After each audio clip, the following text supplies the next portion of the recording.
Morena, as I indicated at the beginning, I am happy to accept as the acting chair the Magdalena Vith Climate Transport Goals submission, and I invite them to address the committee for 5 minutes. Welcome.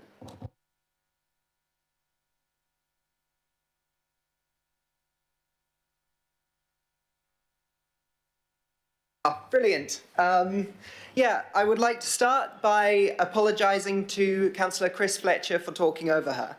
I do not, however, apologise for the protest itself. It is clear that this council's current policies have made protests like this an imperative. So, I want to talk about the fact that young people like me are terrified. 75% of young people globally feel like we don't have a future. And this is because of climate change. Here in Aotearoa, we are finally starting to experience it ourselves with Cyclone Gabrielle. Cyclone Gabrielle cost a total of $13.5 billion worth of damages.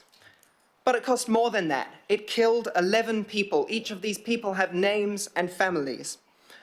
For so much more than those people, however, so many more people now feel rain anxiety when they hear rain on the roofs of their houses. What was once calming and comforting is now a signal of terror and, honestly, potentially the apocalypse. So I'd like to bring this back to council because the people in this room, I think you have a lot more power than you realise when it comes to affecting the climate policies of Aotearoa and the world as a whole. I want to acknowledge that you have made some really powerful promises.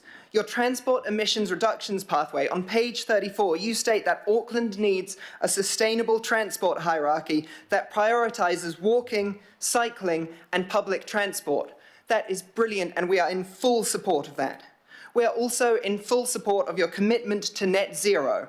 However, we recognise that 2050 is now too late under the Paris Agreement. Finally, we acknowledge that you are in the C40 leadership group. You are here because Auckland is a city of innovation. That is the reason you are in this group.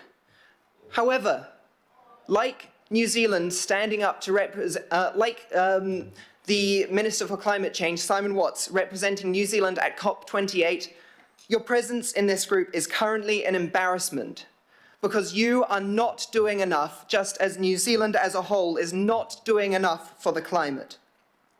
I'd like to point out that you, as a council, opted for the $13 billion minimum option for transport plans over the $24 billion preferred or the $16 billion moderate option for funding.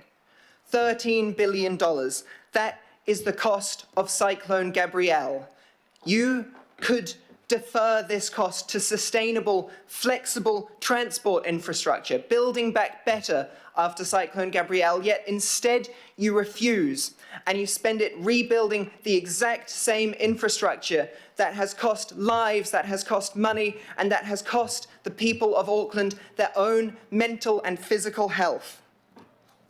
Not only that, but the TERP's economic analysis actually shows vast improvements to economy through reduced health impacts. When you sit in your car, the amount of emissions you are exposed to is increased compared to walking, compared to biking, compared to public transport. When you sit in your car, you are subject to a barrage of emissions.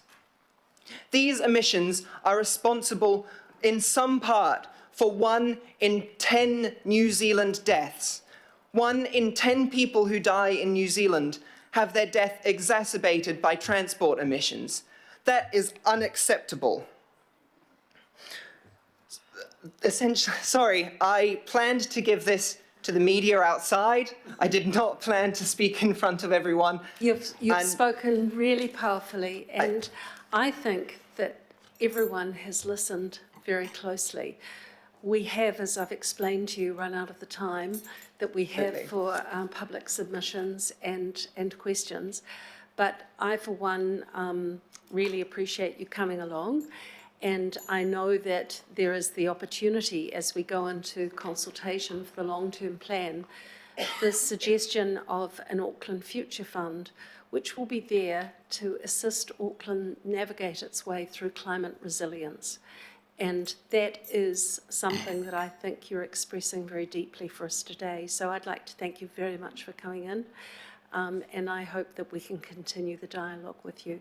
I'm going to move a vote of thanks, seconded by Councillor Hills. All those in favour say aye.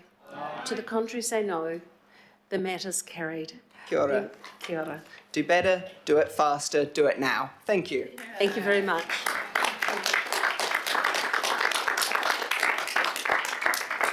Many thanks. Councillors, we now come to